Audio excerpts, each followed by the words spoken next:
Hello! Voici une nouvelle chronique de mon théâtre intérieur avec mes personnages.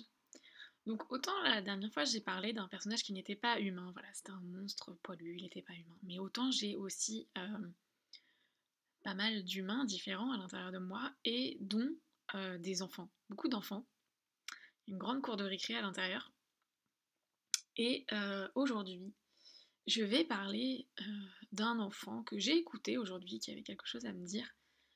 Et bon, la plupart, souvent, c'est des enfants blessés. En tout cas, c'est eux, enfin, quand blessés.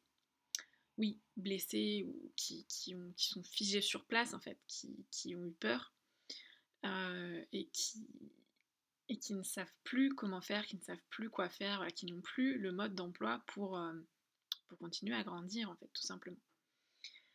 Et donc, euh,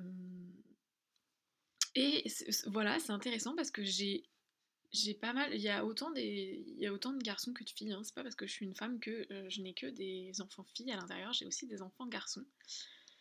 Euh,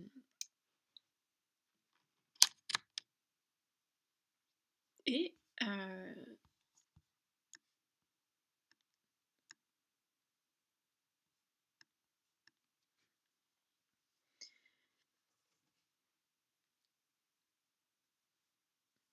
et donc celui dont je vais parler aujourd'hui, là, que je suis allée voir tout à l'heure parce qu'il avait quelque chose à me dire, c'est un petit garçon qui a peur parce que, en fait, il a compris que la vie c'était dangereux.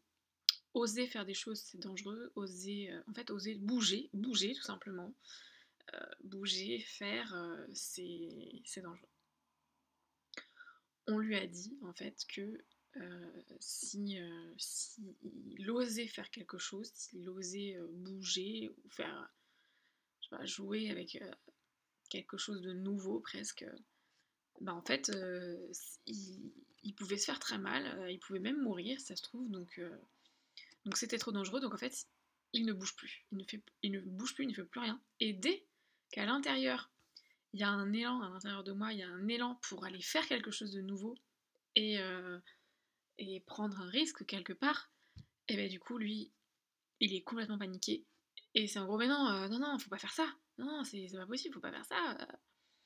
Non, non, non, non, non, non, c'est pas possible, c'est trop dangereux. Ah, il faut pas.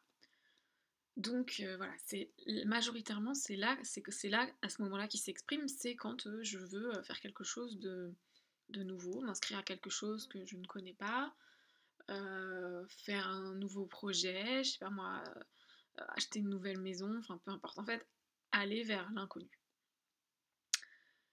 Et donc, j'ai pris le temps en fait d'écouter sa peur, d'écouter ce qu'il avait à me dire, et je lui ai dit que euh, en fait la personne qui avait un jour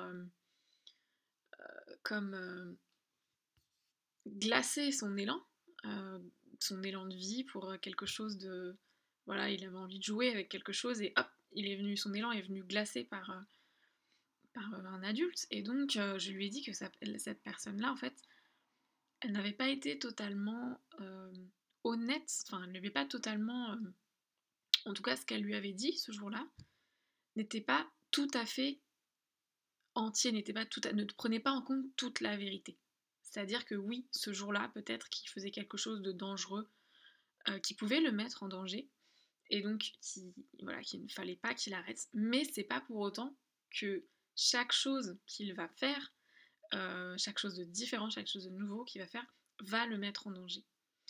Parce que c'est important qu'il prenne en compte que il est protégé, on veille sur lui.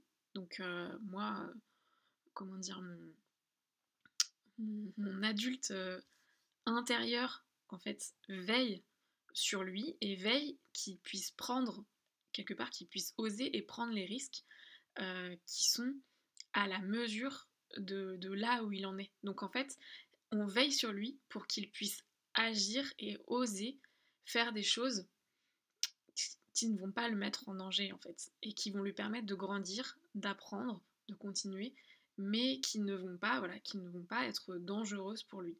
Donc oui, il y a des choses dangereuses, ça c'est vrai. Euh, Quand on lui a dit ça, cette partie-là était vraie. Par contre, ce qu'il n'a pas pu comprendre à son âge, c'est que, ou à ce moment-là, c'est qu'en fait, euh, il est accompagné dans sa prise de risque, dans sa sortie de zone de confort, et on ne va pas le laisser faire des choses qui sont trop dangereuses pour lui. Et donc cette fois-là, c'est ce qui s'est passé. On ne l'a pas laissé faire des choses qui étaient trop dangereuses pour lui. Par contre, on l'a fait d'une manière trop maladroite, qui fait qu'on l'a complètement figé sur place. Et donc, bah, ça a donné le résultat que, du coup, depuis, il est resté pétrifié. Et dès que une autre partie de moi veut faire quelque chose d'un peu, d'un peu nouveau, qui comporte certains risques, et ben du coup, lui, il est complètement paniqué. Et en plus, il se sent pas écouté parce que la plupart du temps, il s'exprime. Non, non, ça va pas, faut pas faire ça. Et la seule chose qu'on lui dit, c'est non, mais tais-toi, toi. Arrête de nous empêcher. On le considère comme un empêcheur, en fait. Un empêcheur de s'amuser. Alors qu'en fait, lui, juste, il est pétrifié dans la peur parce qu'un jour, on l'a empêché de s'amuser et donc il perpétue ça. Donc, ce petit personnage-là, il a besoin de reprendre goût à, à l'amusement et à la prise de risque, mais à la prise de risque mesurée et à la prise de risque en étant accompagné dans cette prise de risque et en étant conscient d'être accompagné et de ne pas être en danger en fait avec ça. Voilà pour mon petit personnage du jour et le besoin qu'il avait aujourd'hui pour pouvoir permettre à tout le monde, le théâtre intérieur, de grandir. Merci, c'est tout pour aujourd'hui.